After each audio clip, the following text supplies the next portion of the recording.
And speaking to Ian Anderson from Jethro Tull, one of the indelible figures of folk rock with a career stretching back fully 60 years now. We'll be talking about Tull's new album RokFlote, I think. Here they are, 40-odd years ago, at the start of a folk rock period with, appropriately enough, Jack in the Green.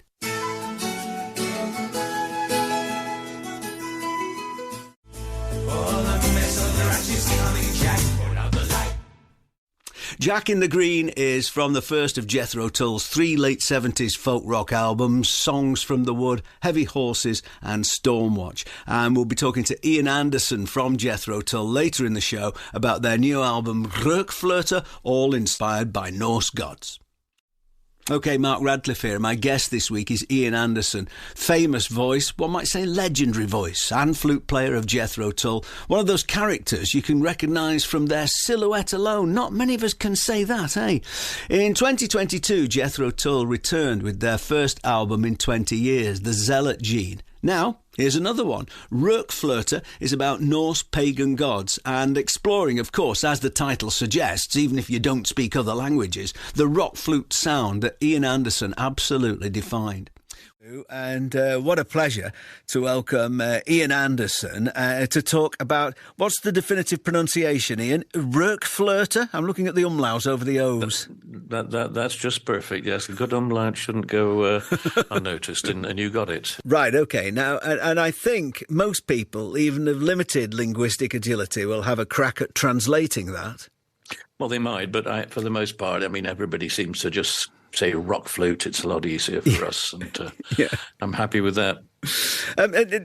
Talk about the album, because it says rock flute, but it's a slightly misleading title, because originally you were going to do just that, weren't you? A sort of instrumental album of flute-led pieces.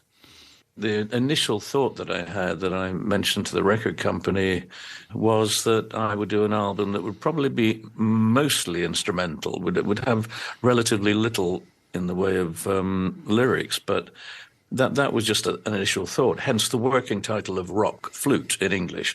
But when I started work, it was, within a few hours, I had a plan, an idea of what I was going to write about, and I'd settled on having a playful look at some of the Norse gods and their functions and personalities, and so it became RokFlote as a more interesting way of doing the title. But it's slightly tongue-in-cheek, of course. Right, yeah. I mean, were you looking into your own roots? I mean, you are, of course, a Scottish Anderson. Were you hoping for some Viking blood in there? Well, according to my much older brother, when he did some research on this a while back, I mean, many years ago, he had imparted to me that our great-great-great-grandfather, whatever it might have been the last of the living pirates on the North Sea, and in fact was a Danish pirate by the name of Anderson. So I suppose there is that kind of potential for a piratical past in terms of Nordic blood. But a more recent, I did a DNA test some years ago, which seemed to bear that out, and then a second DNA test a few months ago, which seemed to suggest that I didn't have any Nordic, any DNA that would suggest a strong connection with Denmark or Norway. But nonetheless, it's a big part of the history of my part of southeast Scotland. A lot of names, place names, town names, general things that fell into the language really as a result of the settlements from those from Denmark and Norway. We call them Vikings, but that's rather glorifying a bunch of robbers and pirates and ne'er-do-wells. We talk about the invading forces, but I mean that was responsible for some kind of spread of art as well, wasn't it? I mean, it was a positive as well as a destructive force in part. Indeed, they left some very positive elements behind them, and particularly in decorative arts, more to do with carvings and metalwork. They weren't great painters, but I think particularly in cities, even in England, of course, on the east coast of England, York is very much part of that settlement of Vikings who came up the river and decided, this isn't a bad place. They've got a Waitrose. It can't be that bad. So let's hear the feathered consort. Which god in particular are we dealing with here, Ian? Well, we're talking about Frigg, a female god, the wife of Odin. she represents marriage, motherhood, wears feathers, is a weaver of fine cloth, and she's the one that represents what you identify with in terms of a wife and a companion and a positive spirit. So it's a song of good stuff. OK, so from RokFlote by Jethro Tull, The Feathered Consort.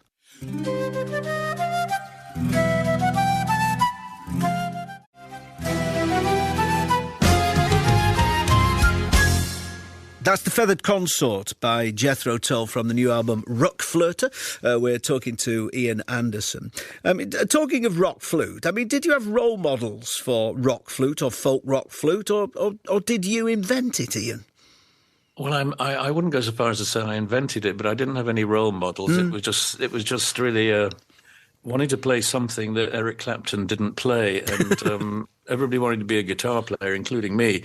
But when I heard Eric Clapton, I realised that if I ever caught up with his prowess and instrumental expertise, I would already be, a little too old to be entering into that. So I decided to quit the guitar and find something else that was just different, for the sake of really just being different. And for no particularly good reason, I traded in my Fender Strat for a student model flute. And I had no idea what to do with it. For about 4 months, I didn't get a note out of it. I just occasionally took it out of its case and put it together, but couldn't play it. And then suddenly the penny dropped, and I managed to get a note, and then I got another note, and then I had 5 notes, and then I could play the blues, all in the course of, one afternoon. And really, 2 or 3 weeks later, I was on stage at the Marquee Club when Jethro Tull began playing the flute. And that point of difference exerted itself really in people taking notice, because we were a little bit different to the other blues bands of the era, like Fleetwood Mac and Chicken Shack and Savoy Brown and those other guys who were all guitar-oriented. And there were other bands who came along, like King Crimson, for example, who and Traffic, who did feature saxophone players that played a bit of flute. Yeah, so Chris Wood.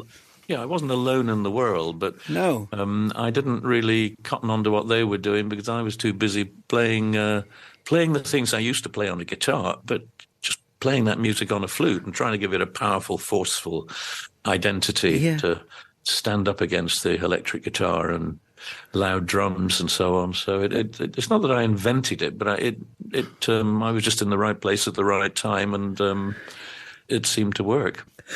RokFlote is a Jethro Tull album. We're going to hear the Navigators from it. Tell us something about this, Ian. Well, the polytheistic faiths often have, it seems, a God who is there to protect seafarers, and maybe a bit of a scary God who might do some bad stuff as well. But in terms of the way I approached it, it was really more to do with the protective side of things. So I'm talking about, in the last 2 stanzas, I'm really talking about fishermen. And I suppose in a part of the world that I know better, which is the west coast of Scotland. So I make 1 or 2 references that might draw you to think that I'm singing about people who earn their living from the sea in that part of the world. And Njord being the Norse god of wealth and fertility, protecting the seafarers is the subject of that. But I'm drawing that parallel with the folks who need protection when if the radio conks out and they can't get the lifeboat to come and get them, then you need all the help you can get. Ian, thanks for spending some time with us. The new Jethro Tull album is RokFlote, and from it, The Navigators.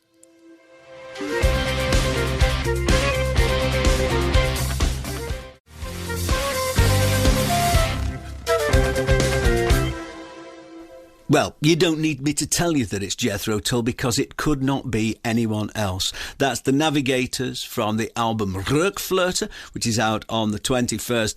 Our deep thanks to Ian Anderson for spending some time with us. There are a couple of Jethro Tull gigs I can tell you about. The Northern Kin Festival in Durham on the 28th of this month, and Shepherd's Bush Empire, the fine old venue, on the 23rd of May.